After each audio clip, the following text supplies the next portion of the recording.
सिर्फ एक बात जानता हूँ कि हर चीज़ पर सब्र नहीं आता और हर नुकसान सब्र करने वाला नहीं होता, मगर वो जो शारिक से भी ज़्यादा करीब है वो जानता है उस तकलीफ़ को जिससे तुम अकेले लड़ रहे हो।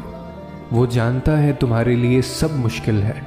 वो तुम्हारे हर आंसू और सब्र को देखता है। और याद रखो, वो सब्र करने वालों से मोहब्बत करता है। तो सब्र करो, सब्र कभी रायगा नहीं जाता। एक दिन अल्लाह तुम्हारी सारी तकलीफ़ों को तुम्हारी रूह से ऐसे अलग कर देगा कि तुम राज़ी हो जाओगे और ऐसा लगेगा कि जैसे ये तकलीफ़ पहले थी ही नहीं।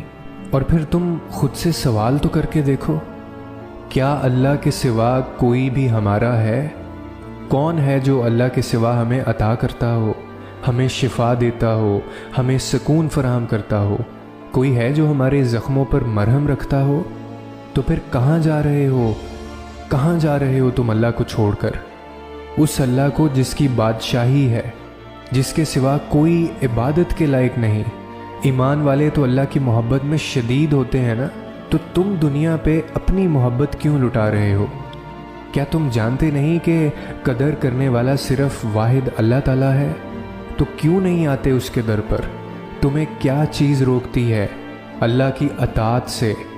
और फिर तकलीफ़ों से गुजरे बगैर कैसे पता चलेगा कि तुम्हारा रब मुश्किलें दूर करने पर भी कादिर है?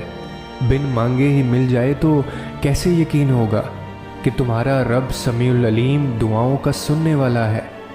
अगर सब तुम्हारे साथ रहेंगे तो कैसे पता चलेगा कि अल्लाह के सिवा कोई अपना नहीं होता? नामुमकिन की तलब अगर तुम्हें नहीं दी जाएगी तो तुम नामुमकिन समझकर मांगना ही छोड़ दोगे। तो कैसे पता चलेगा कि अल्लाह मोज़े करने पर भी कादिर है? सब दरवाज़े जब तक बंद ना होंगे तो कैसे पता चलेगा कि अल्लाह फजल का दरवाज़ा कभी बंद नहीं करता? तुम इंसान हो, इस काबिल नहीं हो कि अल्लाह की मसलहतों को समझ सको। तुम हर हाल में उस पर यकीन रखा करो। तुम्हारा रब वही है जिसने समुंदर के बीच से मूसा अलैहिस्सलाम के लिए रास्ता निकाला था, इब्राहीम अलैहिस्सलाम को आग और यूनुस अलैहिस्सलाम को मछली के पेट में महफूज रखा था। हाँ, तुम इब्राहीम अलैहिस्सलाम और मूसा अलैहिस्सलाम और यूनुस अलैहिस्सलाम नहीं, मगर तुम्हारा रब तो वही है